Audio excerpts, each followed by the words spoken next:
Hello viewers of The Pioneer, how are you doing? I hope you're healthy and well. As the Pioneer team, we continue to bring the Russia-Ukraine war to your screens. In a moment, we will convey the latest developments on the agenda to you with a map.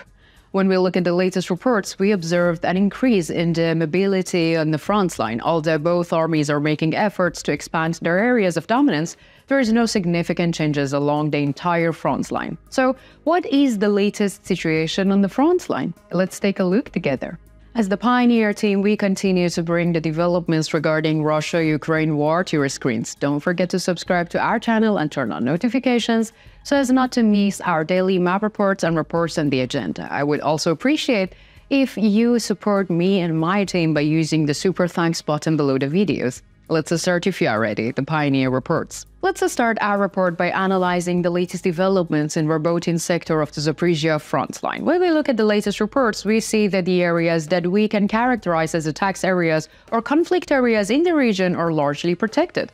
The village of Robotyne, one of the main targets of the Russian army, is still an important area on the front line. Russian troops are striving to capture this region. According to Russian sources, Russian attacks here are considered as oscillations. It is difficult to understand what they mean by oscillation. Perhaps they mean that the Russian army's offensives are now ineffective and are only meant to appear to be doing something. We cannot determine this at the moment. However, the fact that the Russian offensives on the front line are mostly unsuccessful proves that there is a grain of truth in such a statement. There is a similar situation on the direction of Verbov and Novoprokopivka. However, Russian troops have not achieved any significant success here either. We observed that the Russian long-range weapons have been active during the recent attacks. However, there is no new border changes. The Ukrainian army continues to protect its positions. Let's continue with the artillery activity in the region. According to the latest reports, artillery units of the Russian armed forces targeted units of the Ukrainian armed forces stations in Kamenskoye, Sherobyanki, Novoandreevka, Choromov, and Goliapol. In turn, artillery units of the Ukrainian armed forces targeted positions of the Russian armed forces in Kopani, Novoprokopivka, Verbov, and Dorozhianka. Let's continue with the Vuholdar sector of the Zaporizhia front line. According to the latest reports, the Russian armed forces have decided to continue their persistent offensives here as well. Despite all their efforts, the Russian army, which has not made any progress for weeks, has not made any gains in Yorkhain and Shromirsk in today's attacks. Moreover, the Russian Air Force also supported by attacks of the Russian infantry units today. Nevertheless, the Russian army failed in its attempts to break through the Ukrainian defenses. Let us also mention the artillery activity. According to the latest reports, artillery units of the Russian armed forces targeted Poltovka, Rivnopol, Vermivka, Zoloynivna, and Perchistovka, Vuholdar, and Volyatny. In turn, artillery units of the Ukrainian armed forces targeted positions of the Russian armed forces in Priodny, Zavidnybazhania, Novodonetsk, and Novomyrsk. Let's continue with the latest developments on the Donetsk front line. Russian pressure in this region continues intensively, although without any results. According to the latest reports, units of the Russian armed forces attacked Novomikhailovka from the east. There had been Russian gains in this region before. However, these gains were largely taken back under control by the Ukrainian troops. On the other hand, there were attempts by the Russian army to advance near Gorogorivka on both sides of Oskovoy River. However, they did not achieve any results here either. The Ukrainian army continued to hold its positions. There is also a noticeable activity of the Russian armed forces near the towns of Krasnogorovka, Nevolsky, and Permovskoye. In these areas, we observed that units of the Russian armed forces, supported by intense artillery fire, are carrying out meat attacks on the Ukrainian positions. But is there any change in the borderline? Of course not. The Ukrainian army continues to defend its positions. Russian troops failed once again.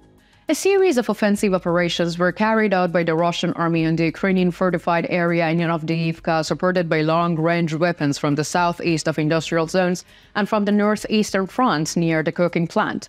We can speak of the tactical Russian success at the railway branch southeast of Avdiivka and on the road on the entrance to the city. However, this is not a development that will bring about significant changes at the moment. It is necessary to observe the region in a little more.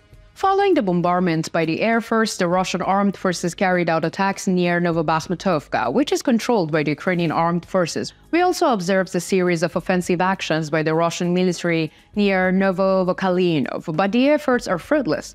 The Russian army is almost trapped here. No progress has been made in these areas. Let's continue by mentioning the artillery activity in the region. According to the latest reports, artillery units of the Russian armed forces targeted artillery units of the Ukrainian armed forces in Severnoye. In turn, artillery units of the Ukrainian armed forces targeted Russian positions in Solodkoye, Eastern Mikhailovka, Mariinka, Donetsk, and Horliivka.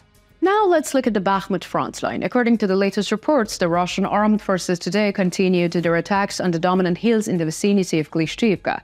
The insistence of the Russian army here is quite logical because these hills are of a strategic importance for both sides. At this moment, the probability of the Russian army's success here is quite low. Capturing these areas and these hills is not an easy task, especially considering the moral crisis that the Russian army is currently experiencing. We see that the Russian army has no change of advance here.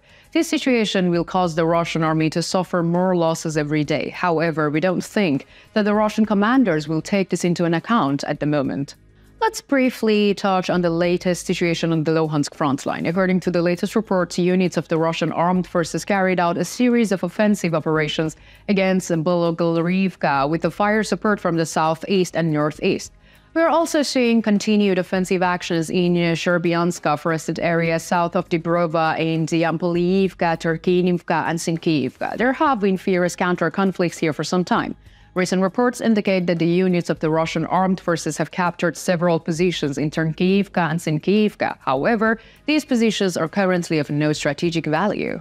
There are also a number of clashes on the Kherson front line. However, since there are no significant developments, we cannot give detailed coverage in our reports today. However, we can say that the Ukrainian Marines are still defending their positions. Now, what do you think? Do you think the Russian army will continue to insist on the dominant hills?